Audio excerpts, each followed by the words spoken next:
bienvenue dans toutes les congrégations paroissiales, tout comme ici à la paroisse Bon Berger de la télévision deuxième qui est fière de vous accueillir pour la messe de ce jour autour de 5 chapitres, à savoir la pose de la première pierre d'une usine de mécanisation agricole à Kwalimé, à Tové, dans la préfecture de Kloto, la suite du recensement électoral, l'affaire clip et vidéo proxénète contre lesquels le gouvernement s'insurge, l'hommage au président de la Cour constitutionnelle et la situation politique au Sénégal. Voilà les chapitres à égrener. Une messe qui sera co-dite avec Jacques Diakouti à gauche,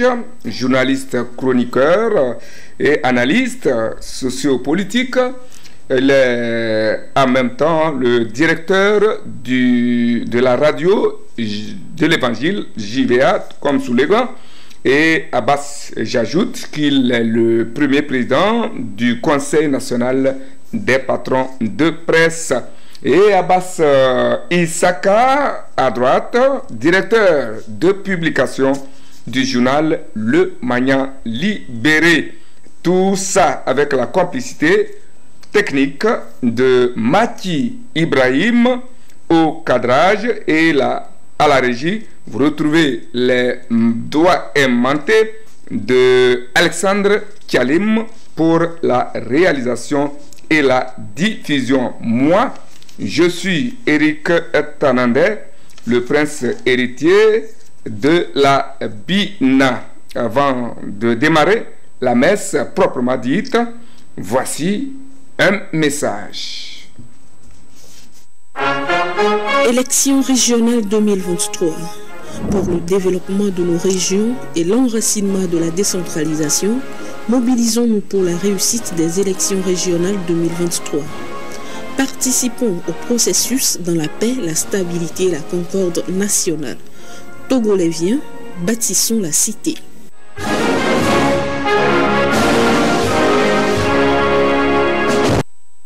À présent, la messe proprement dite avec mes invités, à qui je vous prie de vous joindre à moi pour souhaiter une cordiale, confraternelle et surtout respectueuse bienvenue. Bienvenue, mon président, Jacques Diakouti. Merci, Eric. Je voudrais saluer nos téléspectateurs et téléspectatrices actuellement. Certainement que certains seront actuellement à table. Je voudrais leur souhaiter un bon appétit et souhaiter également une bonne journée dominicale aux frères chrétiens, à nos frères également musulmans, à toutes les confessions dans ce pays religieuses. Je leur souhaite une très bonne journée dominicale. Dieu faisant bien les choses, depuis un certain temps, il pleut à Lomé. Oui. Et j'ose croire que ceux qui sont actuellement à la maison vont bien également se reposer. Une fois encore, bonjour à chacun, à chacune, et très bonne journée dominicale. L'eau de la bénédiction, ces dernières pluies qui tombent, sauf que par endroits, elles causent des dégâts collatéraux. Abbas Issaka, ça fait un peu bail, mais vous aurez cru que je vous ai oublié. Mon agenda est tombé aujourd'hui sur vous et c'est de bonne guerre. Bienvenue. Merci beaucoup, Eric. Bonjour au président, bonjour à tous ceux qui nous écoutent, à tous ceux qui sont branchés sur les antennes locales ainsi que sur le YouTube et Facebook, qui nous suivent un peu partout dans le monde.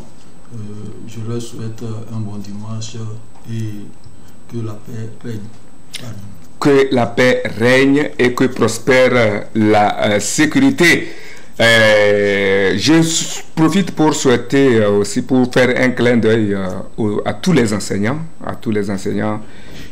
qui depuis 2 semaines sont à pied d'œuvre pour l'évaluation finale de nos enfants.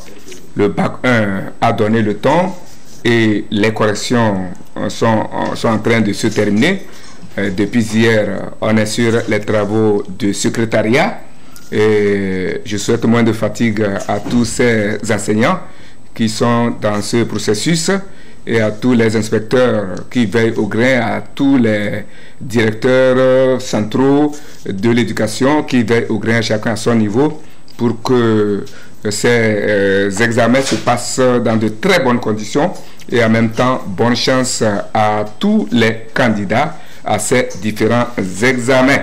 Alors, Abbas l'a annoncé, il a souhaité, il a son vœu, c'est que la paix règne et que la sécurité règne partout dans le monde. Une parenthèse, vous, Jacques, qui vraiment êtes de cœur et d'esprit et même de corps avec nos compatriotes, nos frères et sœurs de la région des savanes, où votre œil est toujours pointé. Quelles sont les dernières nouvelles de notre savane? Je voudrais enchaîner également avec vous, comme vous l'avez si bien introduit, souhaiter une bonne chance à nos enfants, parce que mardi déjà c'est le CPD. Je voudrais souhaiter vraiment une très bonne chance à nos enfants et dire également un grand merci à tous ces enseignants, parce qu'il faut reconnaître que ça n'a pas du tout été facile. Oui. Mais pendant toute une année, ils ont été à côté de nos enfants. Je crois que c'est vraiment une très bonne chose. Et souhaiter également une bonne correction déjà pour ceux qui ont passé le bac 1, et dire également que les semaines et les jours à venir, ça sera le BPC et le bac 1, donc le bac 2 autant pour moi. Donc souhaiter vraiment une très bonne chance à ces étudiants, et à ces élèves autant pour moi, et candidats, et à tous les parents, vraiment d'être vigilants, rester attachés effectivement à leurs enfants, parce que actuellement il pleut beaucoup. Il faudrait prendre vraiment soin de la santé pour que les moustiques ne puissent pas piquer les enfants et que les enfants aillent faire des crises dans les salles d'examen. Et dire également un grand merci au ministre également Kokoroko, qui a fait vraiment un travail très énorme dans ce pays par rapport à la situation de notre également pays. Vraiment un grand merci au ministre Kokoroko pour le travail qu'il est en train de faire. Donc, enchaînant par rapport à ce que vous avez dit sur la question de la situation du Grand Nord, je voudrais vraiment sincèrement féliciter nos FDS qui font un travail vraiment très remarquable dans cette localité. C'est vrai, au cours de son discours à la nation, le chef de l'État avait dit que ça sera une bataille très longue et qui va également nécessiter une patience. Donc je crois que c'est à cette patience que nous invitons nos populations du Septentrion à pouvoir garder. Et nous qui sommes là, vers Lomé et les autres contrées, il faut que nous puissions avoir une pensée effectivement pour les populations du Nord, surtout les déplacés internes et externes. Donc je crois qu'il faut vraiment prier pour ces déplacés, prier également pour nos FDS et soutenir également ces frères et sœurs qui sont des déplacés, parce que bientôt la saison des pluies s'annonce. Il faudrait qu'ils puissent avoir des abris, avoir également de quoi manger. Les ONG, certains ONG le font, et également le gouvernement également le fait. Donc je crois que, et avec également l'aide des cadres du milieu, beaucoup de choses se font là-bas. Donc je voudrais avoir une pensée vraiment à nos FDS, avoir également une pensée aux populations du Septentrion par rapport à ces attaques répétées dans cette localité. Plaise à Dieu de venir au secours, plaise à Dieu de venir en aide effectivement à ces populations et à nos FDS par rapport à cette situation-là. Il n'y a que lui et seulement lui, Dieu, qui peut résoudre tous ces problèmes, tous les problèmes de la terre que nous habitons. Merci pour ce clin d'œil et merci aussi, félicitations surtout pour cet intérêt que vous accordez vous et les cadres du milieu, vous n'avez pas laissé nos frères et sœurs là-bas orphelins. C'est rare de voir ça, mais vous faites souvent des montées, au moins par semaine, un ou deux cadres sont dans le milieu pour pouvoir apporter de la chaleur et puis en même temps voir qu'est-ce qu'il faut encore faire, qu'est-ce qu'il faut régler pour que définitivement on puisse résoudre cette question de terrorisme. Félicitations, que Dieu vous donne la force et la santé nécessaires et qu'il continue par vous inspirer dans ce sens. Voilà, à présent la messe proprement dite. Le chef de l'État et son gouvernement ne badinent pas du tout avec avec le bien-être des populations en matière d'autosuffisance alimentaire. Depuis quelques mois, voire un an, ils ont entrepris une vaste campagne de modernisation du secteur. Après les différents forats dans les 5 régions et une rencontre de haut niveau sur les intrants agricoles et la santé du sol à Palimé et plus précisément à Palimé et plus précisément à Tové, où ils ont lancé un projet de construction d'une usine, de montage d'une usine de mécanisation agricole. Les presses et les réseaux sociaux en ont parlé, mais pour nous donner du temps et donner du temps à nos invités de bien commenter cela, eh bien, nous allons droit au but. Et la première question, c'est de constater avec vous, c'est beau, n'est-ce pas, cette initiative? Oui, je crois qu'il faut vraiment apprécier la chose à sa juste valeur. C'est vrai que le chef de l'État a posé également la première pierre au niveau de Kara pour la construction de cette usine. Et la même chose se fait aujourd'hui à Pelé. Je crois que c'est vraiment une très bonne chose. Vous savez, pour qu'un pays soit développé, ce n'est pas seulement au niveau de l'industrie, il faut passer également par l'agriculture. Donc je crois que depuis un certain temps, nos autorités ont compris. Et les actions que les autorités sont en train de poser, de mener dans ce pays, prouvent à sa juste valeur que nos autorités veulent une agriculture de haut niveau. C'est-à-dire que l'agriculture soit une agriculture développée et que le Togolais, nous puissions avoir l'autosuffisance alimentaire. Vous savez, le Togo a abrité également une conférence sur les engrais. Et je crois que c'est à sa juste valeur. Parce que vous voyez que c'est dans le sillage, effectivement, de cette conférence que cette première pierre également a été posée. Je crois que si on continue dans cet élan, je vous dis que dans les années à venir, le Togo sera effectivement le grenier de l'Afrique qui puisse effectivement servir et desservir également les céréales au niveau des autres pays. Donc, la façon dont les autorités ont pris à bas le corps, effectivement, l'agriculture, il faudrait aujourd'hui que cela puisse continuer, qu'on puisse pérenniser cela et il faudrait qu'au niveau du gouvernement, le chef de l'État puisse pousser un peu loin la pensée en essayant de ramener la CNCA, c'est-à-dire la Caisse nationale de sécurité agricole. C'est important, de crédit agricole.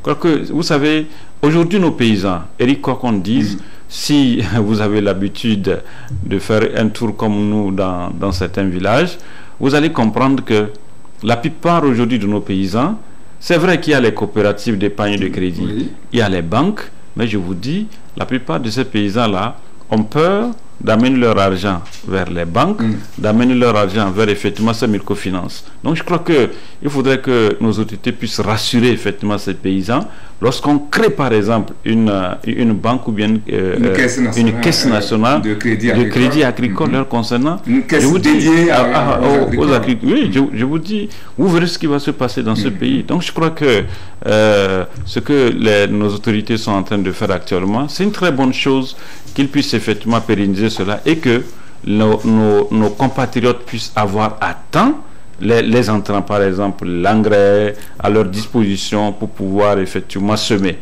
Félicitations une fois encore pour la poudre de cette première pierre. Félicitations également pour la conférence organisée à Lomé ici, parlant des engrais. Parce que vous savez qu'au Togo, nous avons les phosphates. le Togo dispose des phosphates. Il faudrait maintenant qu'on puisse, à travers ces phosphates-là, essayer de développer effectivement ces usines d'engrais pour effectivement soutenir nos paysans. Parce que quand vous allez vers l'intérieur du pays, comme je le disais tout à l'heure, vous savez que la plupart de nos compatriotes de l'intérieur, c'est pas une honte de le dire, vous savez, la plupart vont acheter ces engrais-là avec le Ghana. Vous voyez, ils vont au Ghana pour acheter leur engrais, pour revenir effectivement. Justement, parce qu'ils disent souvent que c'est vrai que l'État a subventionné l'engrais, mais l'engrais est plus cher encore au Togo. Donc je crois que c'est des mécanismes effectivement qu'il faut activer pour pouvoir effectivement aider et booster notre agriculture pour une autosuffisance alimentaire dans notre pays. Abbas Issaka, comment appréciez-vous cette initiative? Depuis les forages jusqu'à présent, on dirait que l'agriculture, comme le disait Abbas, occupe une place centrale dans la politique de notre pays ces derniers temps. Oui, on voit que ces derniers temps, l'agriculture devient la priorité des priorités. Parce qu'on a vu tout le long du mois de mai, organiser des forages à travers les 5 régions du pays.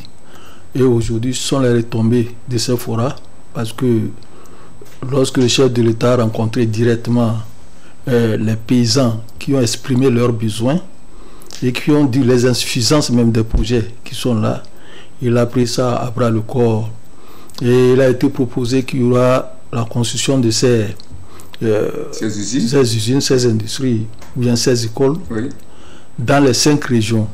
Donc la première pierre a été lancée à Chichao, dans la Kosa. Aujourd'hui, c'est la deuxième du genre dans les plateaux.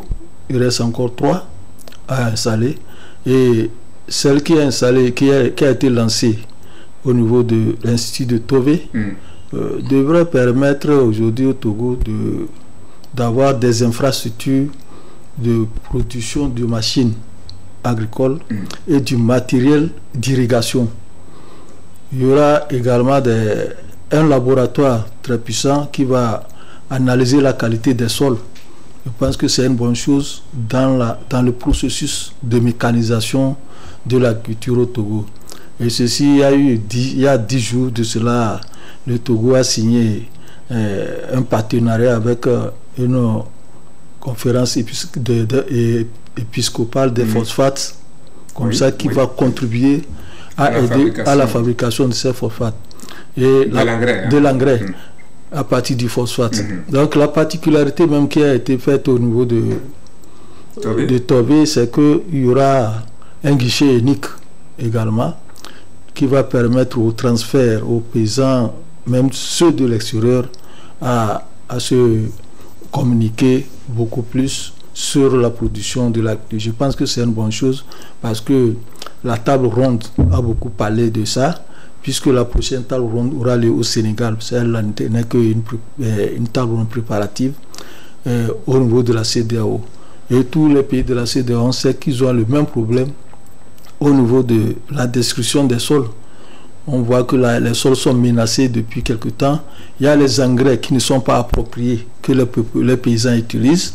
Ce sont des engrais chimiques qui tuent beaucoup plus nos terres.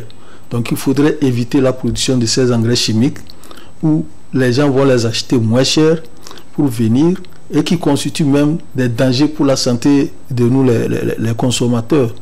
Donc c'est dans ce sens que cette table ronde a été organisée et des déclarations, il y a des recommandations qui ont été faites pour que chaque pays de la sous-région de la CEDEAO puisse au moins amener les populations, les agriculteurs à être plus productifs, et les États doivent aussi aider à produire de l'engrais organique qui va permettre aussi aux paysans de vivre de leur culture, parce que ça se passe dans le cadre de l'augmentation de la production et l'amélioration aussi du rendement des agriculteurs. Sans ça, on va à volo, parce qu'il y a des gens qui se trompent. Tout le temps on crie que au Togo ici, l'agriculture est restée archaïque avec des roues et des dabas. Or aujourd'hui, il faudrait multiplier, changer ces méthodes si on veut effectivement aider l'agriculture à être une agriculture professionnelle pour les paysans. Et c'est ce qui est en train de se faire. Il faut saluer toutes les initiatives que prennent le gouvernement pour qu'on sorte l'agriculture de sa léthargie, ou qui amène les jeunes à quitter les zones rurales pour venir conduire les émigrants dans les capitales. Mon président, à qui profite la modernisation et la mécanisation de l'agriculture quand on sait que la plupart de nos agriculteurs sont des analphabètes et vivant dans la précarité? Seront-ils capables de s'offrir cette nouvelle technologie, les outils de cette mécanisation pour vraiment en profiter? Et maintenant, même s'ils l'ont, est-ce qu'ils sont formés à l'usage? Non, je crois que cela devrait profiter à nous tous. Vous savez, ce n'est pas parce qu'on est à Lomé qu'on n'a pas souvent les champs. Donc je crois que, vous savez, aujourd'hui, quoi qu'on dise, rares sont ceux qui sont actuellement à Lomé qui n'ont pas de champs, vers peut-être les contrées effectivement de la capitale. Les gens ont effectivement souvent peut-être 1 hectare, 2 hectares, et qu'ils essaient effectivement de labourer et de cultiver chaque fois. Donc je crois que c'est vraiment une très bonne chose. Parlant effectivement de la mécanisation de l'agriculture, vous savez, le gouvernement ne peut pas ne pas former les gens. Aujourd'hui, il y a des écoles qui sont en train d'être créées. Donc c'est des écoles qui vont constituer des pépinières qui, lorsque ces pépinières-là vont effectivement sortir, c'est les mêmes qui iront maintenant sur le terrain pour former effectivement les paysans. Dans le temps, vous savez, dans les années 77, on avait dans presque les villes les gens qu'on appelait des encadreurs. Oui. Les encadreurs, c'est des gens qui nous aidaient les populations effectivement dans les cultures, le coton, le mil, le sorgho, tout ça. Quelle semence faut-il utiliser, quel engrais faut-il utiliser, comment l'utiliser. Donc il y avait ces encadreurs. Donc je crois que ce que l'État est en train de faire, je crois que l'État veut effectivement former ces pépinières-là pour pouvoir assister effectivement à ces populations. Parce que nous avons vu au cours des forats, les gens avaient posé effectivement des doléances dans ce sens. Il faudrait qu'on puisse mécaniser l'agriculture au Togo. Et c'est ce qui se fait actuellement. Vous avez vu que finalement, Eboumaf a installé une usine de fabrication au niveau de Kara. Donc je crois qu'à travers ces usines, je crois qu'au lieu qu'on puisse encore commander des catapillars, des autres qui peuvent aider effectivement nos populations, je crois que c'est des choses comme pour l'assemblage pourraient être faites sur place. Donc je crois que aujourd'hui, quoi qu'on dise, au niveau de l'agriculture, le Togo est en train de prendre l'envol vraiment qu'il faut encourager, parce que quoi qu'on dise, si on veut effectivement réussir, il faut qu'on puisse mécaniser l'agriculture. Et pour qu'on mécanise l'agriculture, il faudrait aujourd'hui que les jeunes comprennent que la terre, comme quelqu'un l'a dit, la terre ne trompe jamais. Ah oui, la terre ne trompe pas. Vous voyez, c'est parce qu'aujourd'hui, c'est vrai que pour cultiver aujourd'hui avec la daba et avec la houe, c'est pas facile. C'est pourquoi les jeunes sont en train de déserter les zones rurales pour les villes. Donc je crois que l'État a dû poser le diagnostic et l'État a dû trouver peut-être les solutions et les remèdes. Donc le remède, c'est d'essayer de mécaniser effectivement cette agriculture. On mécanise l'agriculture, vous allez voir que la plupart des jeunes qui quittent effectivement les zones rurales pour aller vers la ville et venir ne serait-ce que conduire les motos, je vous dis que les mêmes là, lorsqu'ils verront que l'agriculture aujourd'hui n'est plus l'agriculture d'hier, je vous dis ils vont rester. Parce que quoi qu'on dise, Eric, vous savez, quand vous voulez pratiquer par exemple le métier des émigrants, ça ne va pas durer. Si vous voulez le faire toute votre vie, vous ne pourrez pas. Parce que vous aurez les problèmes de hanches, vous aurez les problèmes de reins, et vos articulations, tout ça, là, ça ne serait pas facile. Et puis, il faut reconnaître qu'il faudrait que l'État se penche sérieusement également sur ce métier-là. Parce que c'est un métier aujourd'hui, à long terme, vous allez voir que nous risquons que le taux de natalité dans notre pays puisse diminuer. Parce que plus ils sont fatigués, plus ils ne pourront plus effectivement aller vers leurs épouses pour avoir des enfants. Parce que c'est des gens qui seront déjà fanés.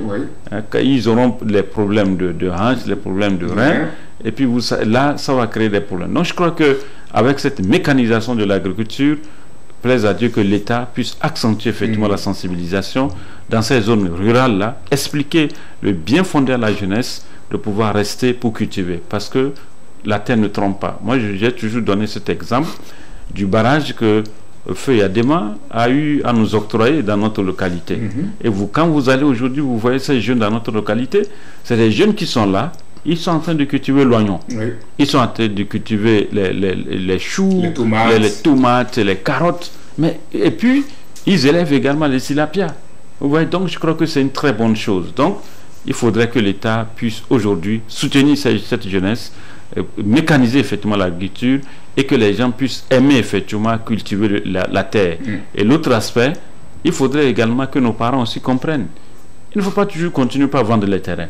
Vous vendez les terrains, finalement vous allez vous retrouver. Vous n'aurez plus également des terrains pour pouvoir encore cultiver.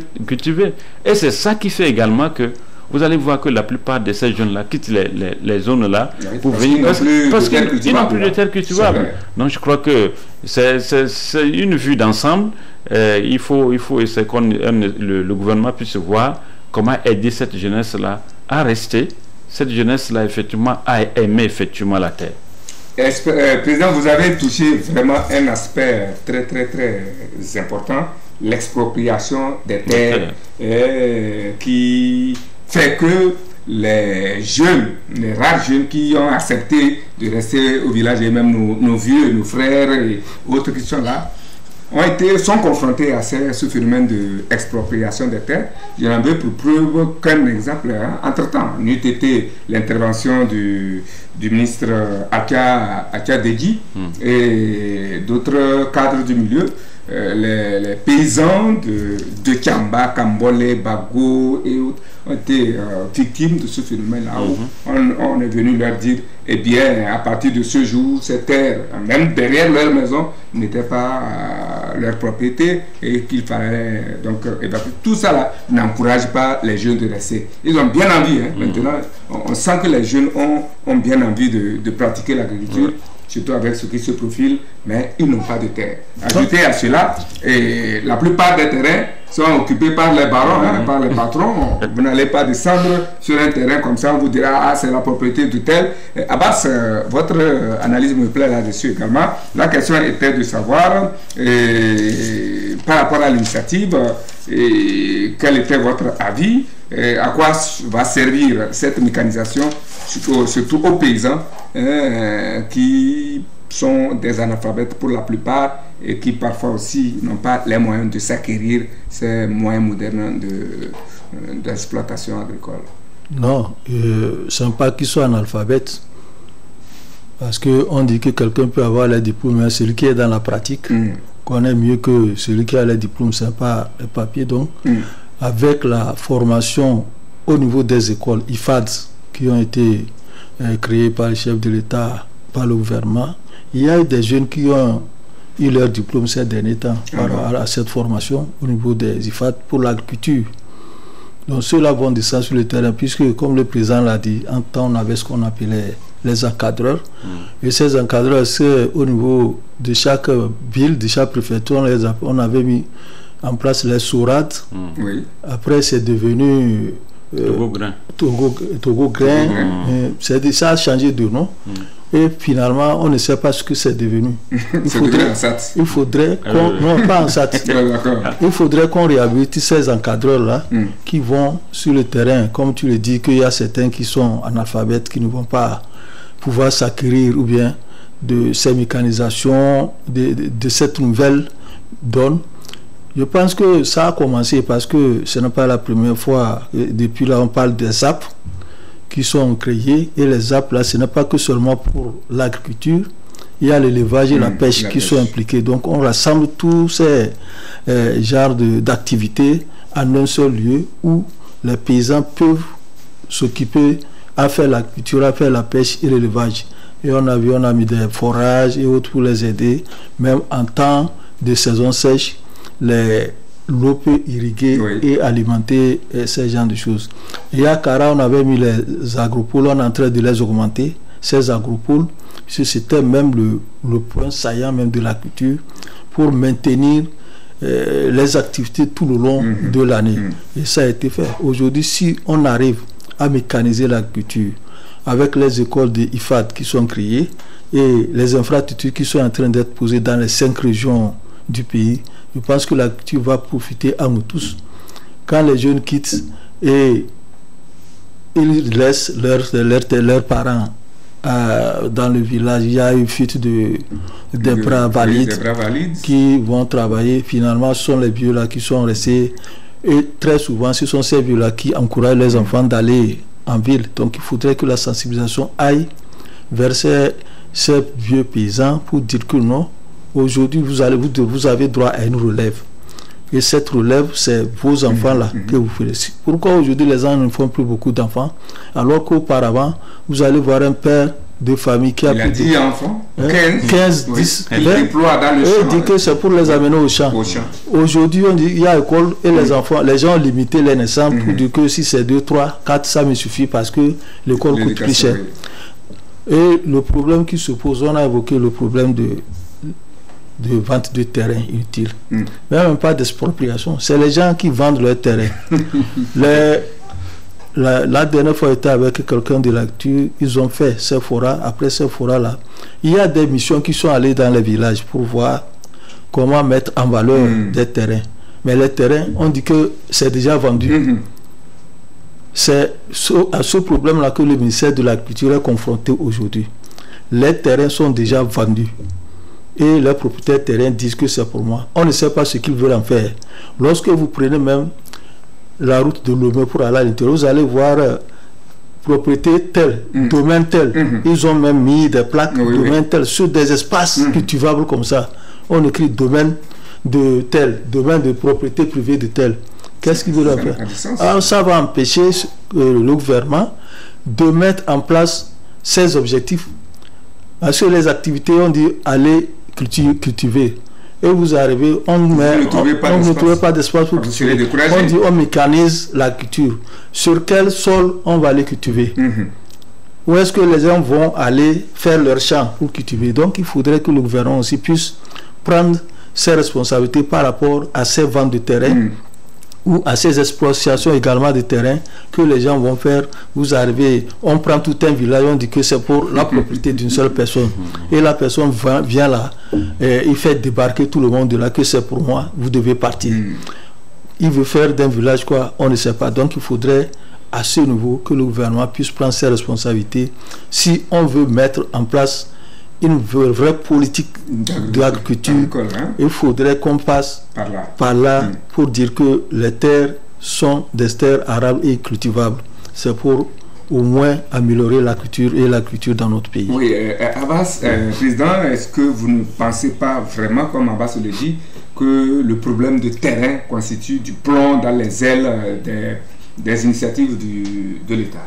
Vous savez, si vous vous rappelez du discours du chef de l'État, je crois que c'était en 2000, je ne sais pas si c'est 2020 ou 21, où il disait que le problème de terrain au Togo constitue une bombe à retardement.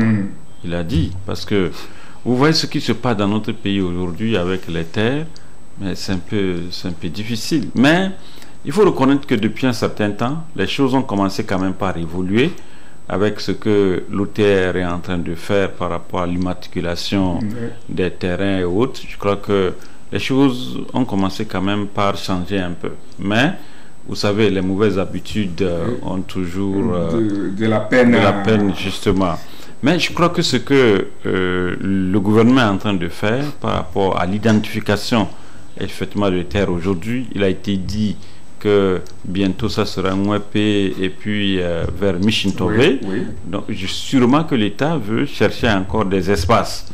L'État cherche des espaces pour pouvoir effectivement essayer d'installer les infrastructures pour aider les populations.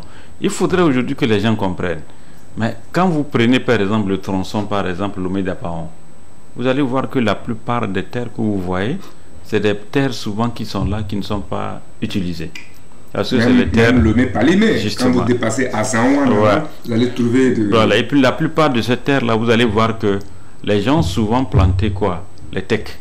C'est les tecs que vous voyez dans ces localités. C'est-à-dire que tout juste, les gens ont pris ça pour garantir effectivement la sécurité. Et voilà, parce que ils ont peur que ceux qui sont là, qui vendent encore ces terres-là, ne viennent encore pouvoir prendre, exproprier ces terres et aller les vendre. Je crois qu'il est important. Je me rappelle également du discours du président de la Cour suprême, M. Aboulaye, qui avait bien parlé sur, effectivement, il avait posé vraiment le problème des terrains au Togo, du foncier au Togo. Il avait donné des pistes, mais je crois que les gens n'ont pas suivi. C'est parce qu'il est vrai, il faut reconnaître également que l'État, il est difficile à l'État de venir à bout de ce problème-là au niveau des terres. Qui est aussi vieux que l'État. Voilà, parce que quand vous prenez par exemple les terres dans notre pays, c'est la propriété des individus. Ce n'est pas pour l'État. Donc il serait effectivement difficile à ce que l'État vienne gérer ce qui ne l'appartient pas. Donc je crois qu'il faudrait aujourd'hui que les gens comprennent. Moi, je serais par exemple à la place de l'État. Si du moment où j'essaie de faire par exemple le diagnostic, je fais par exemple les enquêtes pour savoir le nombre de terrains disponibles vides dans le pays, il faudrait qu'on puisse prendre maintenant les dispositions. Les dispositions soit disant que nul ne peut au Togo avoir de l'eau dans une zone. Et cela pourra, vous allez voir, ça va permettre également à certains de libérer les espaces. Oui, parce qu'il y a trop d'espaces vides dans notre pays. Merci beaucoup. Ce sujet est très intéressant. Il reviendra dans les semaines à venir.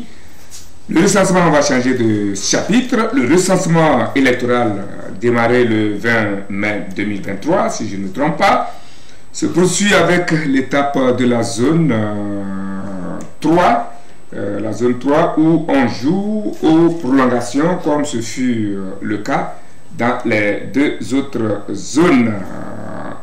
Je préfère commencer par mon président qui est présent très souvent dans la localité. Qu'avez-vous pu observer, mon président, du recensement dans cette zone 3 qui se prolonge de 2 jours? Vous savez, il faut reconnaître que le test était un peu difficile à Lomé. C'est comme si on avait pris Lomé pour terrain d'expérimentation. Finalement, vous avez vu qu'à l'intérieur du pays, les problèmes que nous avons rencontrés ici, les problèmes-là ne sont pas les mêmes là-bas. Il faut reconnaître que les populations sont sorties pour pouvoir vraiment s'enrôler. Il n'y a plus de problèmes d'encre, problèmes de papier, problèmes d'imprimante, problèmes de groupe et tout ça. Je crois qu'ils ont su, la CENI a su quand même canaliser les choses. La CENI a su prendre effectivement les dispositions pour que les problèmes qu'on a vécu ici, les mêmes problèmes-là ne se reproduisent pas là-bas. Et c'est le lieu également de féliciter l'ensemble de la société civile, féliciter également les partis politiques. Vous avez vu que les gens vraiment ont motivé, les populations à aller effectivement se faire recenser. Parce que avoir une carte d'électeur, c'est ce qui vous permet de pouvoir voter. Mais si vous n'avez pas la carte d'électeur, il faut vous dire que vous ne pouvez pas. Et l'autre aspect, vous savez, la plupart de nos compatriotes, certains n'ont même pas les cartes d'identité nationale. Les gens n'ont pas de passeport. Donc, à travers ces cartes d'électeurs-là, ça pourra vraiment les aider. Parce que souvent, on les envoie quelques timonies et autres, et puis de l'argent, et ils sont obligés de prendre ça pour aller retirer de l'argent. Mais je crois qu'il faudrait quand même sensibiliser nos compatriotes. Moi, je l'ai dit, je le martèle. Eric, tant que vous êtes Togolais, vous êtes Togolaise, vous avez droit à la naissance, vous avez droit à la nationalité, vous avez droit à votre passeport, vous avez droit à une carte d'identité. Ça, c'est votre droit le plus absolu. N'attendez pas seulement qu'il y ait de leur recensement, que vous puissiez aller faire, vous établir une carte d'électeur et puis c'est fini. Les gens sont assis sur les cartes d'électeurs. Les gens ne se gênent pas de pouvoir aller faire une carte d'identité jusqu'à... quand vous parlez du passeport, ça, on vous dira que c'est un luxe, ça. Que le passeport, ça, c'est pour les grands. Alors que c'est notre droit. Tant que tu es Togolais, tu as droit à ta carte d'identité. Tu as droit à ton passeport. Vous voyez? Donc, je crois qu'il faudrait que les Togolais comprennent il faudrait que nous puissions effectivement nous dire que ce qui nous appartient là, c'est notre droit. Ouais. Donc je crois qu'il faudrait que les gens y puissent penser et se dire, n'attendez pas seulement au cours, effectivement, les joutes électorales, et lorsqu'on parle de recensement, que vous puissiez courir, aller vous faire établir les cartes d'électeurs, et c'est fini. Donc c'est pour vous dire que dans la zone, ça se passe très bien. Oui. Il n'y a pas trop de quiproquos auxquels nous avons assisté ici. Le recensement se passe très bien. D'accord. On dirait qu'à chaque zone, sa spécificité en termes de réalité sur le terrain. Si dans le Grand Savane, ça se passe bien, et que si dans la zone 1 et dans les zones 1 et 2, il a été question de dysfonctionnement et dû au mauvais fonctionnement, permettez la tautologie du dispositif par endroit. Dans la zone 3, on entend parler d'enrôlement de mineurs.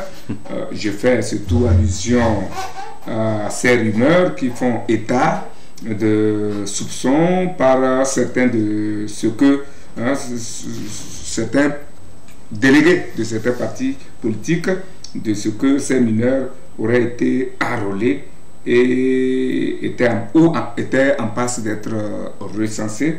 Alors, c'est les partisans ou les détenteurs de ces rumeurs, ces délégués impliqués dans cette campagne auraient été interpellés et gardés à vue. Avez-vous des indiscrétions, des nouvelles par rapport à cela? Non, on a appris qu'il y aurait des rumeurs qui allaient se faire recenser, surtout dans la COSA, et que des personnes qui les ont dénoncées ont été interpellées. Et il y a très souvent c'est la dynamique majoritaire populaire de Mme Adjamagbo qui a aussi relevé ces genres de choses, qu'il y a des mineurs. Mais pour le moment, on ne dispose pas de preuves comme ça. D'éléments fiables pour calculer. En tout cas, au niveau de la CENI, si les choses comme ça se passent, c'est qu'après le recensement, il y aura épurement. C'est-à-dire qu'il y aura une commission qui est là. C'est comme ça se passe à tous les recensements. C'est qu'il y a une commission qui est là pour voir ceux-là qui ont été recensés de façon illégale. Et ils seront censément qu'on parle de correction du fichier électoral. Donc, si pour le moment on n'a qu'à attendre, il y a des dénonciations qui sont faites et elles sont en train d'être faites. On attend de voir ce que la CENI va prendre. Seulement, quand ça se passe, cela aussi prend acte et prend note. Mais arrivé à son niveau, c'est le problème au niveau des séries. Mais la CENI va corriger ces listes-là et nous aurons un fichier électoral très fiable.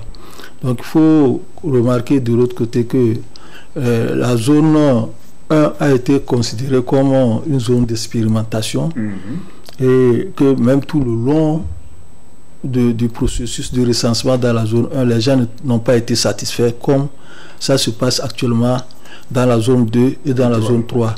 Et dans la zone 2, il a fait cas de certains petits problèmes de carburant au niveau des choses et que comme les populations elles-mêmes étaient déterminées, ils vidaient même les carburants de leur engin pour alimenter les groupes électrogènes. Donc au niveau c'est très patriotique. Au niveau de la zone 3, c'est à Dapon, dans une ferme qu'on apprend qu'il y a aussi manque de cartes vierges. Et les générateurs également ne fonctionnaient pas, puisqu'il y a des moments où des gens sont affectés dans des localités, il n'y a même pas d'électricité pour charger les générateurs. Le groupe électrogène manque souvent de carburant aussi. Et tout ça, là, par rapport à la détermination de ces populations, les choses sont rentrées dans l'ordre et que pour le manque des cartes vierges, la CENI a fait tout pour envoyer parce que les informations lui ont été remontées et les cartes ont été envoyées dans ces localités, puisqu'il y a une prorogation encore de 2 jours. C'est devenu une habitude. Mais pour que l'ensemble des Togolais la majorité puisse s'enrouler, il faudrait qu'on revienne dans la zone 1 d'expérimentation, la zone numéro 1, pour au moins donner 2 jours, même si ce n'est pas dans toute la zone, dans le Grand Lomé, on peut le faire parce qu'il y avait des problèmes dès le démarrage. Il y a eu 2 jours ou 3 jours qui ont manqué, où les machines n'ont même pas démarré. Donc si on pouvait revenir dans la capitale, dans le Grand Lomé, même si on ne prend pas en compte les zones, d'autres villes, là-bas ça c'est bien, mais en grande partie, dans le Grand Lomé, il y a beaucoup qui n'ont pas pu être recensés. Et puis il y a eu des erreurs également qui ont été faites sur les cartes de beaucoup de personnes. Les opérateurs de saisie font des erreurs et très souvent c'est leur attitude. Puisque c'était le début aussi, ils venaient de sortir de la formation. C'est leur attitude même qui a plombé même les opérations dans la zone 1. Quand, je ne sais pas comment quelqu'un qui remet sa carte d'identité, vous regardez sur la carte, vous avez toutes les informations. Vous posez encore des questions. Et ils vont donner d'autres informations qui ne sont pas conformes. Or, la carte, là, c'est pour ça que la carte est devant toi. Tu saisis seulement la carte, tu regardes la personne, tu prends la photo et ça passe. Mais tu poses des questions et ça fait traîner l'opération. Ceux qui sont même dans la queue s'inquiètent. Et c'est ça qu'il faut corriger. Je ne sais pas si ça a été corrigé à l'intérieur et puis ça va vite. Mais que ça revienne à louer dans le Grand Lomé pour qu'on puisse corriger tout ça là, pour que l'ensemble des populations, comme la population a été demandée, les gens sont sortis. Le président l'a dit tout à l'heure, cette carte ne sert pas seulement à aller voter. Ça sert à ceux-là qui n'ont pas de carte d'identité. Ça sert de l'identité à ces personnes-là pour percevoir certaines choses. Et vous avez vu, par rapport à cette année, c'est parce que les gens ont vu que dans le moment difficile, il y a eu le programme Novici qui a amené ceux-là qui n'ont même pas de carte n'ont pas bénéficié. Aujourd'hui, si tu n'as pas cette carte, tu ne pourras rien bénéficier. Et ça fait que les gens sont sortis pour aller se faire recenser. Il faut attendre quelque chose, parce que c'est lié, quoi. Voilà. Mon président, un mot à ajouter par rapport à cela. Voilà. Là, on passe à un autre chapitre. Le gouvernement a déclenché une guerre, et ça, ce sujet, il m'intéresse beaucoup, une guerre sans merci contre les acteurs ou les auteurs et pratiquants des clips et vidéos qui violent les mœurs et des hommes et déshumanisent l'homme par un communiqué rendu public par le ministre de la Culture, du Tourisme et des Loisirs. Il est mis ipso facto fin à ces pratiques qui ternissent l'image de la race humaine en général et celle de la gente féminine en particulier, puisque c'est cette gente féminine qui en est la principale victime. Nous profitons pour dire vraiment un merci et féliciter notre consoeur Rolande Yatoubé de Savoir News, c'est ça? Non. Télé Éco-Conscience. Télé-Conscience et l'autre de Savoir News qui Ambroisine, voilà, Mémédé, qui ont donné la sonnette d'alarme sur ce sujet-là, sur son site et à travers relayé par l'une des radios de la place. Et mon président, est-ce qu'on peut dire que c'est le cri d'alarme de ces deux dames-là qui a été entendu? Non, je crois que, bon, il faut féliciter nos concerts pour le travail qui a été fait, mais nous constatons que la dépravation aujourd'hui des mœurs, et surtout au niveau de nos enfants, nos sœurs aujourd'hui, cela provient effectivement, la plupart aujourd'hui, de ces réseaux sociaux que nous avons. J'ai lu avec intérêt le communiqué du ministre Lamadokou. C'est bien, mais est-ce que le Togo dispose de l'arsenal juridique pour pouvoir effectivement empêcher ces choses-là de se passer? Une chose est d'interdire, une chose est d'avoir les moyens. Les moyens pour effectivement faire exécuter. Bon, aujourd'hui, le ministre dit, bon, il ne faut pas que les gens le fassent. Bon, supposons, si les gens le font, vous allez faire quoi? Et si certains sont là, les gens continuent par pratiquer cela, comment vous allez le faire? Aujourd'hui, il y a les réseaux sociaux. Vous me bloquez par exemple d'aller dans un studio pour faire l'enregistrement d'un clip, je peux aller au Ghana pour le faire. Si vous refusez que je diffuse par exemple ce clip-là sur votre chaîne, mais YouTube est là. Vous voyez, donc, YouTube qui est d'ailleurs plus suivi que la chaîne. YouTube est là, TikTok est là. Les gens vont vouloir effectivement passer par ces réseaux-là. Ah, bien sûr. Et puis l'autre aspect, c'est vrai, ce que le ministre a dit, c'est une très bonne chose. Mais vous savez, quand vous prenez par exemple le concours Miss Togo, qu'est-ce qui se passe là-bas? Il faut revoir ça également. C'est pas parce que les gens vont par exemple dans les studios enregistrer des clips qui constituent par exemple des clips à problème et qu'il faut seulement interdire. Je ne refuse pas le concours Miss Togo. Vous comprenez? Parce que ça valorise la culture togolaise. Mais il faut quand même essayer de revoir certaines pratiques. Vous comprenez? Il faut revoir. Parce que quand vous voyez par exemple nos sœurs aller s'exhiber devant les gens, presque à moitié nues, mais il y a un problème. Il y a un problème de dépravation également à ce niveau. Donc vous voyez, je crois que avec ce qui se passe aujourd'hui, il faut reconnaître que le monde a des problèmes. Le monde a des problèmes. J'ai suivi une enquête sur les jeunes garçons et les jeunes filles en France. J'ai parcouru un peu ce rapport où on disait que celui qui a mené l'enquête disait qu'ils ont constaté que les relations sexuelles entre les enfants de 18 à 20, 21 ans, ils ont constaté que ça a diminué, que les enfants, il y a plus ces rapports sexuels. Mais celui qui a mené l'enquête a ajouté que ce qui est dangereux, c'est que effectivement l'homme ne va plus vers la femme aussi ne va pas vers l'homme, mais c'est au niveau de leurs androïdes.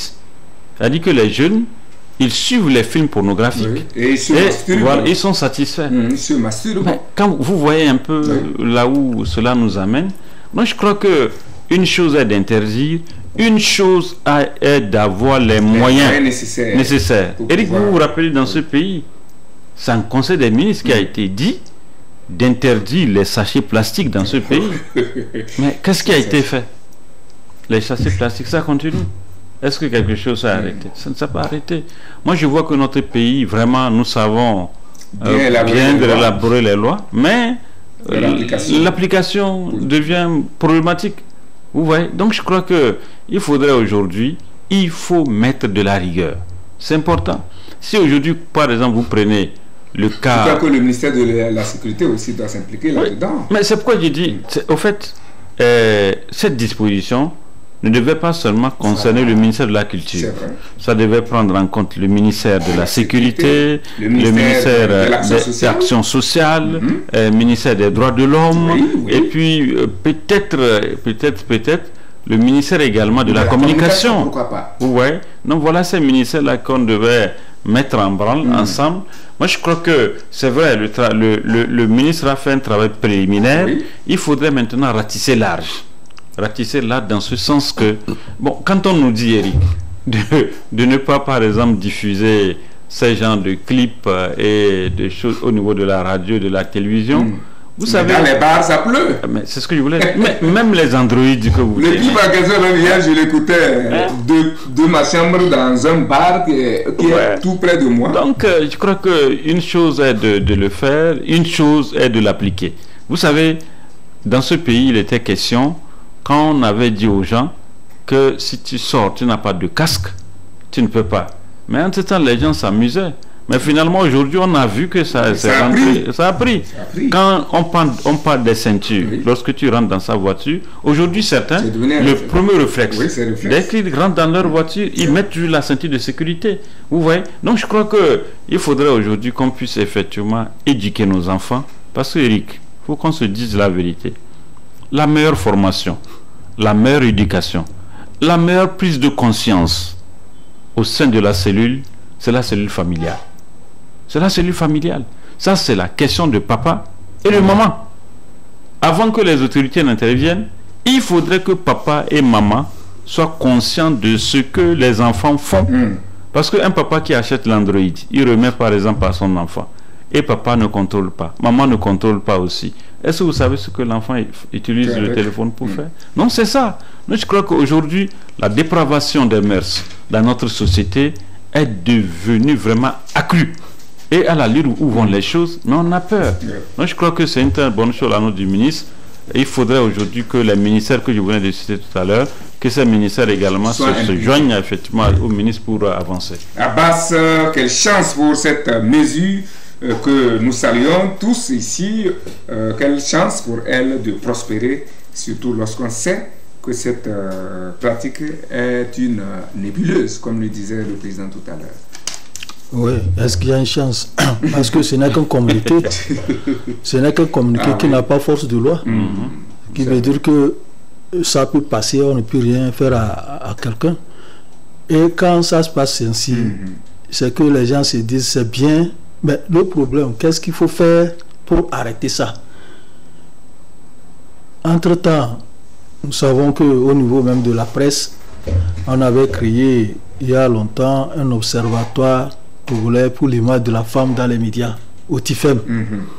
Mais ça n'a pas ça a fait long feu parce que il n'y a pas quelque chose pour dire que nos femmes journalistes puissent contrôler ce qui se passe par rapport à l'image qu'on projette sur les médias. Personne n'a réagi. C'est resté comme ça, comme un nom. Ce n'est que l'ombre de lui-même, cet observatoire. Aujourd'hui, on prend un communiqué, le ministre dit, c'est bien que les scènes obscènes, que ça s'arrête au niveau des films, au niveau des bars, au niveau des cinémas. Qu'est-ce qu'on a fait? Est-ce que l'État a mis en place un observatoire pour surveiller ce qui se passe dans les cinémas, dans les salles de cinéma? Maintenant, on ne parle plus de salles de cinéma parce qu'avant, il y avait des salles de cinéma où les projections sont faites par heure et par catégorie. C'est-à-dire 14 heures, on dit c'est 14 heures. Quand vous allez à Le Togo ou bien à Impérial, on dit c'est 14 heures. À 18 heures, c'est moins de 18 ans. 21 heures, moins de 7. Donc aujourd'hui, il n'y a plus ça pour dire que qui va contrôler. Un enfant qui a 15 ans peut rentrer sur un film. Ce n'est même plus un film, c'est des films, des vidéos, des Android qui sont là, des YouTube qui sont là, mais il est dans sa chambre en train de suivre. Qui va le voir là-bas? Il est dans sa chambre en train de chanter, de se déambuler. Qui va le voir? On a vu ce qui s'est passé avec les élèves dans un lycée où ils faisaient de la débauche. Mais qu'est-ce qu'on leur a fait? Si que l'enseignant a été fait quoi? Maintenant, entre-temps, on a vu même un préfet, une femme qui ont été présentés.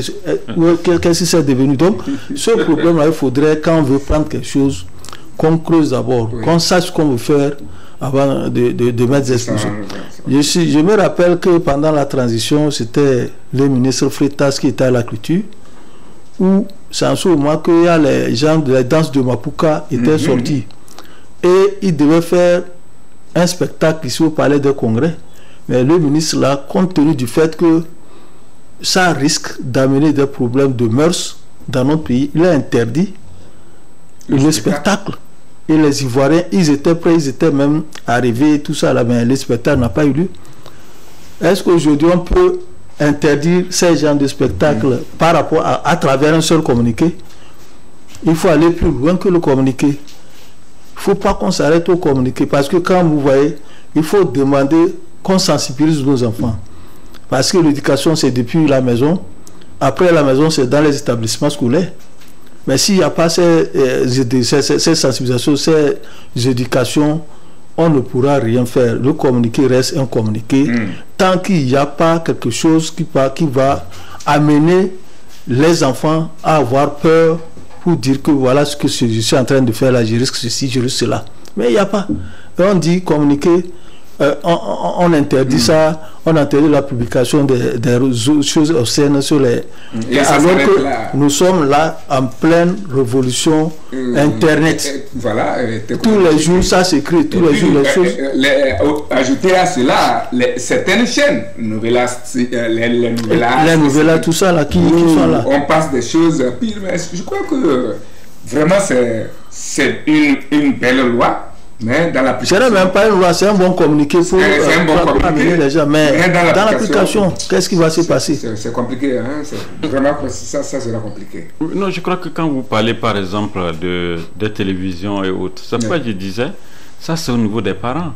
Un parent qui prend tout le bouquet, Canal Plus pour son enfant. Mais qu'est-ce que vous voulez que l'enfant fasse? C'est ça le problème. Il va se promener. Et aujourd'hui, vous allez voir que la plupart de ces chaînes dont on dit que dessins animés, vous allez voir qu'ils essaient de passer des choses. Si vous, en tant que parent, vous n'êtes pas subtil, votre enfant, vous allez voir même au niveau de ces dessins animés qu'ils diffusent souvent, il y a certains qui s'embrassent, des choses qui se passent, mais quand l'enfant voit ça, je vous dis, j'ai une fois assisté à quelque chose d'horreur, mais c'était un jeune homme et une jeune fille, c'est-à-dire que c'était des enfants mineurs.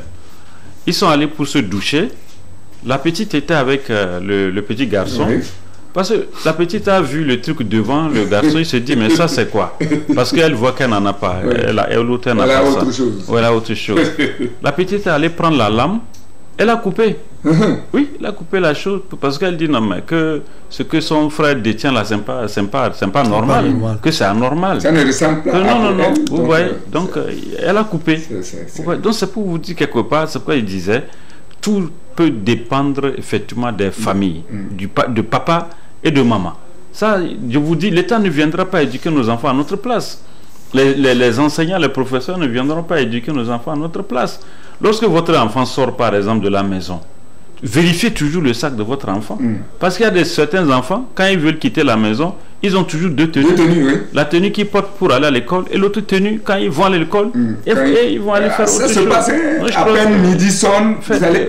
5 minutes seulement, la classe a changé de... Je crois que ça, c'est la responsabilité des parents, surtout de papa et de maman. Et aujourd'hui, sachez également que la drogue circule dans les écoles. La drogue circule. Donc, lorsque votre enfant revient de l'école, prenez le temps en tant que parent de vérifier le sac, fouiller le sac de l'enfant. Quand l'enfant veut partir, fouillez toujours le sac de l'enfant. Quand l'enfant revient, il faut toujours le faire. Parce que c'est votre responsabilité. C'est votre enfant. Lorsque vous frappez votre enfant, je ne vois pas si le ministre Yac vient venir vous chercher chez vous à la maison. Parce que vous avez frappé votre enfant. C'est votre enfant. C'est votre enfant. Mais là, on plus à l'école. Non. Je crois que, éduquons, vraiment, si nous voulons que ça réussisse, c'est vrai, le communiqué du ministre de la Madokou, c'est une très bonne chose. Ce que le gouvernement ferait également est une bonne chose. Mais la responsabilité nous incombe en tant que parents. Il y a un autre aspect même par rapport à ça, parce que nous avons des cultures où lorsqu'il y a les fêtes traditionnelles ou bien quelque chose de culturel, il y a des femmes qui miment le sexe, le rapport sexuel comme ça. J'ai vu quelque part dans un village où il y a une fête publique. Ils sont en train de danser, mais c'est la femme qui a fait le pénis comme ça, et dansait, et puis elle faisait semblant de choses. Est-ce que tout ça là, on a pris en compte? Parce que c'est la culture aussi dans leur village. Est-ce que ça va les frapper parce qu'ils sont en train de mimer l'acte sexuel en public? Donc tout ça là, il faudrait analyser. C'est pour cela que j'ai dit qu'il faut aller plus loin que ce que nous sommes en train de faire, ce communiqué là. Merci beaucoup. Le président de la Cour constitutionnelle, Abdou Assouma, a été conduit à sa dernière demeure lundi dernier via le cimetière d'Adétikopé, où il va rejoindre le Père Céleste Allah, le tout miséricordieux. Un hommage digne de son rang lui a été rendu à la place des fêtes de la présidence de la République, sous la présidence du chef de l'État, Fort Essosna Nyasingbe, aux grands hommes, les grands hommages. Mon président. Je suis d'accord avec vous. Il faut reconnaître que j'y étais. J'ai vu ce qui s'est passé dans cette salle. Il faut reconnaître que la nation togolaise a rendu effectivement un hommage très mérité au président Abdou Assouma. Il faut reconnaître que monsieur Feu Abdou Assouma était un grand homme, surtout un homme de cœur, un homme également de valeur. J'ai vu combien de fois ce monsieur est venu en aide d'une façon ou d'une autre, financièrement. Abdou Assouma a soutenu beaucoup de gens. Et Abdou Assouma a aidé également certains, a été recruté dans certains établissements, dans certains services. Il faut reconnaître que c'est vraiment un homme de valeur, un homme de cœur. Abdou Assouma avait vraiment le cœur humain. Il a dit que sa main n'était pas du tout fermé par rapport à ceux qui allaient le solliciter. Il a posé beaucoup d'actes. Vous avez vu le cimetière dont vous venez de faire référence tout à l'heure, allusion, mais c'est lui. C'est lui qui a acheté effectivement ce cimetière pour mettre à la disposition des musulmans. Donc c'est pour vous dire que c'est quelqu'un qui avait vraiment le cœur, et c'est en ce sens-là que je voulais également inviter les gens. Parce que, vous voyez, quand vous êtes sur cette terre, vous avez les moyens, il faut aider ceux qui sont à côté de vous.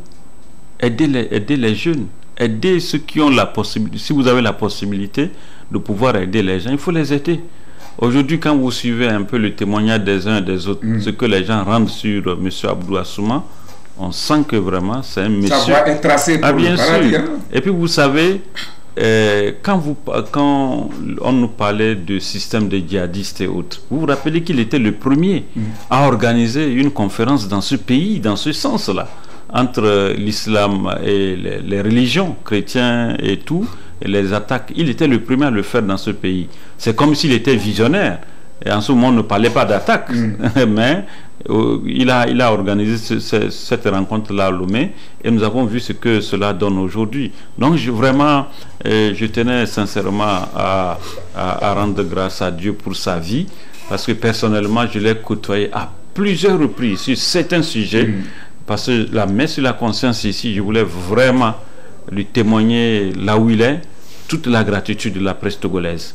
Il a eu à nous aider quand j'étais à la tête du Conseil national des patrons de presse. Lorsque les confrères avaient toujours des problèmes à partir avec la justice, il m'appelait toujours pour me tracer la route, la voie à suivre, pour pouvoir sortir le confrère là d'affaires.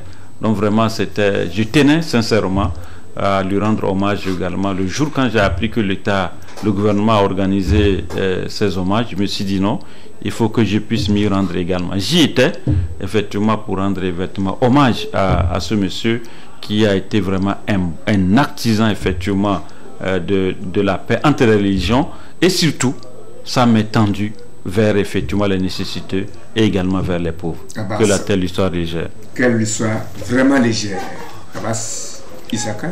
Oui, on dit Dieu a donné, Dieu a repris.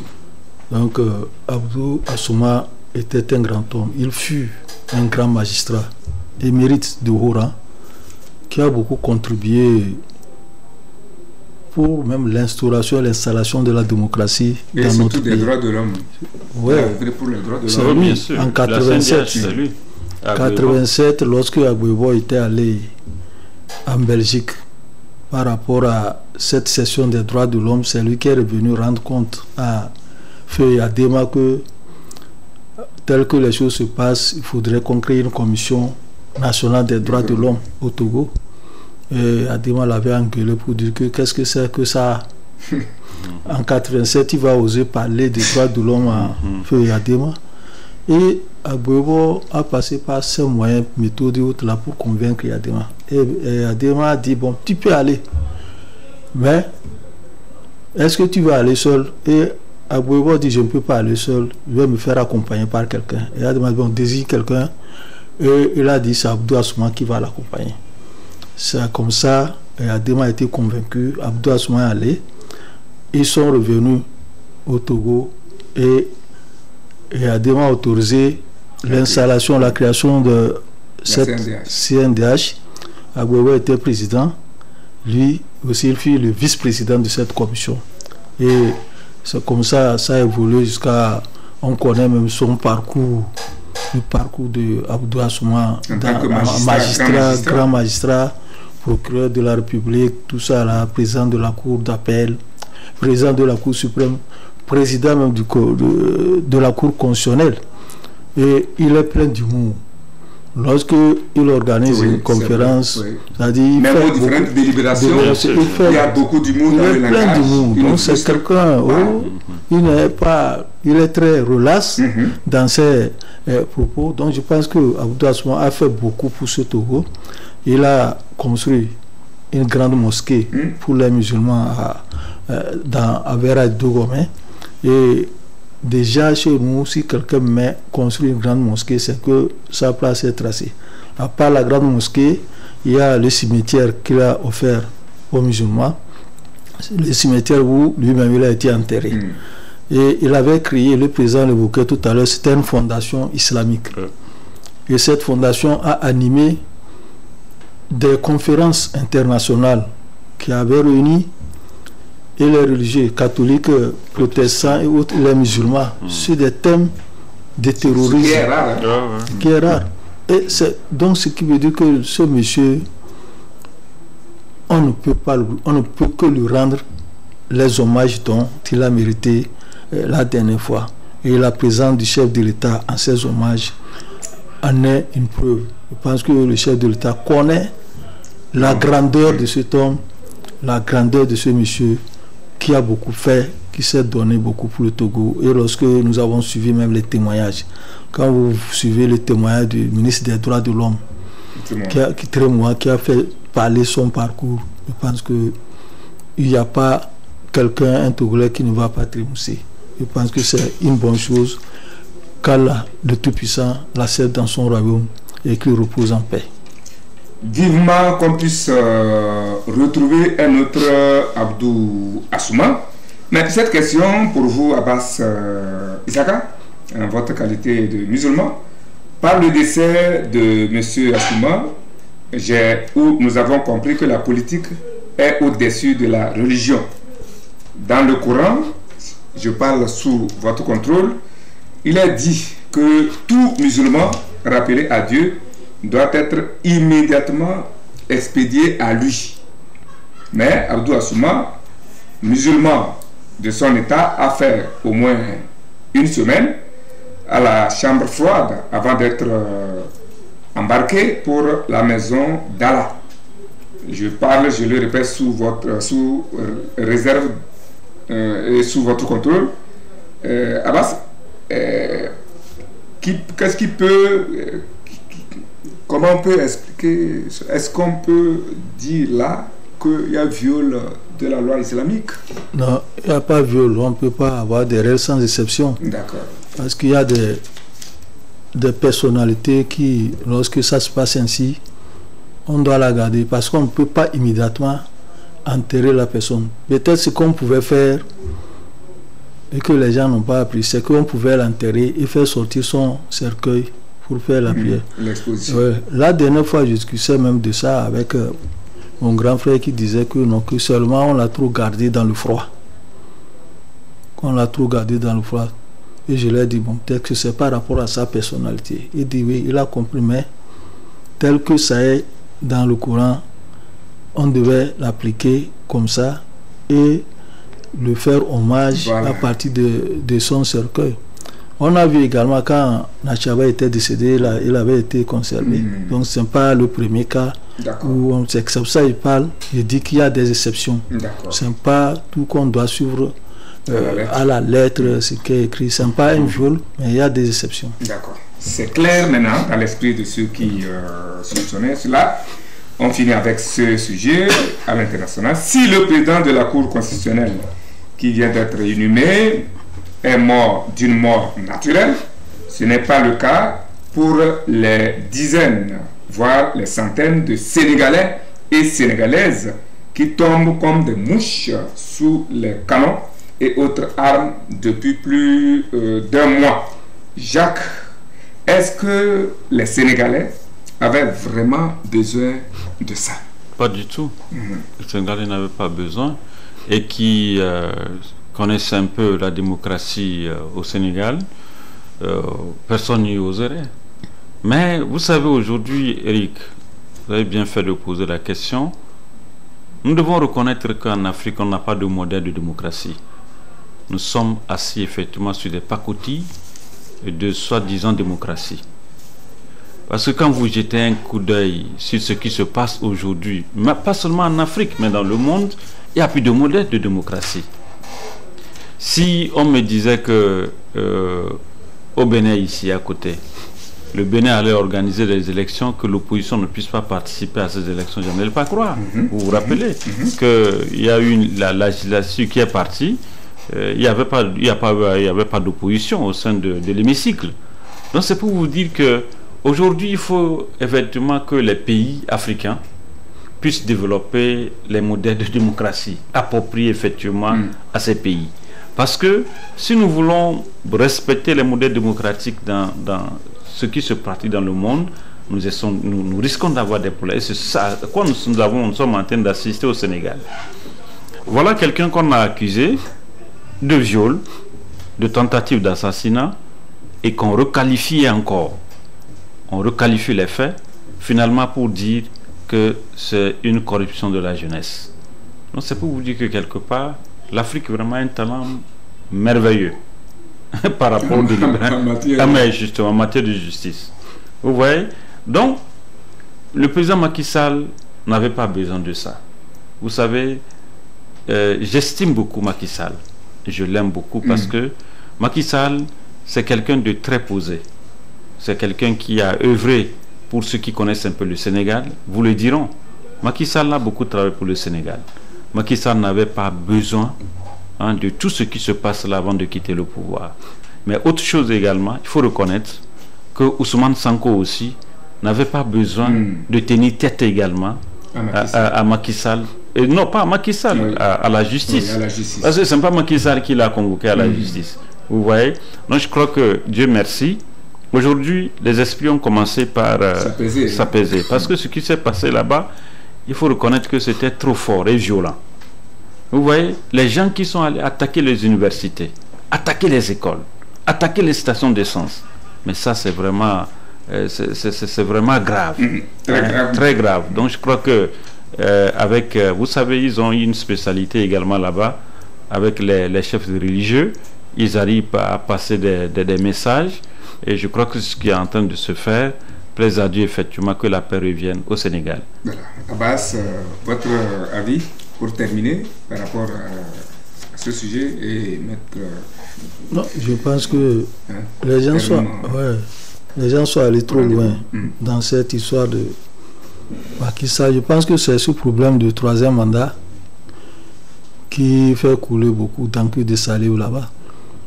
Puisque ce n'est pas la première fois que cette violence-là s'expose au Sénégal, à Dakar. Lorsqu'on évoque en même temps le troisième mandat de Macky Sall, les esprits se chauffent. Et ils ont pris tout ça là pour lier aux accusations portées contre Sonko. Accusations de viol sur tel. Et vous avez vu, lorsqu'il a été condamné pour viol à 6 mois, la dame est revenue maintenant aller interjeter appel pour dire qu'elle n'est pas satisfaite du jugement sur le viol parce qu'on a requalifié encore, on n'a même pas pris en compte le viol, on prend en compte maintenant la manipulation de la jeunesse, qu'on le condamne sur ça. Voilà, c'est sur le viol qu'on l'a accusé, qu'on l'a condamné. Et la dame dit qu'elle n'est pas contente, elle allait en appel. Oui. Aujourd'hui, on attend de voir ce qui se passe parce que les violences qui ont émaillé cette histoire de pays, on a vu que ça commence pas à prendre de l'ampleur. Et Macron l'appelle pour dire de renoncer à son truc de troisième mandat. On va voir, puisqu'il y a un discours qu'il dit qu'il va prononcer à la fin de ce dialogue. On va voir si, à la fin du dialogue, il va dire, bon, je renonce à mon troisième mandat, à mon idée de troisième mandat. C'est ça le seul problème. Ou soit, puisque Sanko, lui, il a pris des jeunes comme bouclier. il y a beaucoup de jeunes qui sont derrière lui et il les prend pour bouclier. Aujourd'hui, il est dans sa résidence. Il ne peut pas sortir, encerclé par les forces de l'ordre. Et la jeunesse aussi dit qu'ils attendent le jour où on va dire qu'on va aller le prendre. Donc, c'est qu'il y a toujours de l'électricité dans l'air. C'est un calme précaire et apparent que nous sommes en train de vivre. Seulement, ce qui va délivrer le Sénégal, c'est le prochain discours de Macky Sall pour situer les uns et les autres sur sa position. Sinon, dans le cas contraire, quel que soit le cas, c'est que les gens sont déjà sur le nerf. C'est une tension électrique qui est là-bas. Merci, c'est la fin de notre rendez-vous, très riche en informations, le rendez-vous de ce jour et de cette semaine. Merci à vous tous qui l'avez suivi de par le monde grâce au réseau YouTube, Facebook, TikTok et à vos antennes locales. Nous allons nous donner rendez-vous dimanche prochain autour d'autres sujets, bien sûr. Que Dieu Tout-Puissant nous inspire encore davantage, qu'il nous protège et que ce jour, nous puissions vous servir encore. Je vous prie une fois encore de vous associer à moi pour dire un grand merci et un sincère merci à mes invités. Les dimanches sont très chers pour tout le monde, surtout ces derniers temps, mais ils se sont dérobés de leur agenda pour répondre à notre invitation pour vous servir. Merci à vous, Jacques. Merci. Ancien président du Conseil national des patrons de presse, directeur général de la première radio de l'Évangile avec le slogan JVA, Jésus vous aime. Vous êtes analyste, chroniqueur, analyste des questions socio-politiques. Abbas Issaka, patron du journal Le Mania Libéré, merci à vous. Je vous souhaite un bon retour sous la protection divine dans vos rédactions respectives et à vos domiciles respectifs. Merci à toute l'équipe technique qui m'a aidé à assurer, et Maki Ibrahim au cadrage et Alexandre Tchalem à la mise en orbite. Il n'y a pas de sens unique de démocratie parce que la démocratie est elle-même une quête de sens. Il n'y a pas de sens unique de démocratie parce que la démocratie est elle-même une quête de sens. C'est de Hegel Friedrich. Bonne méditation, à dimanche prochain.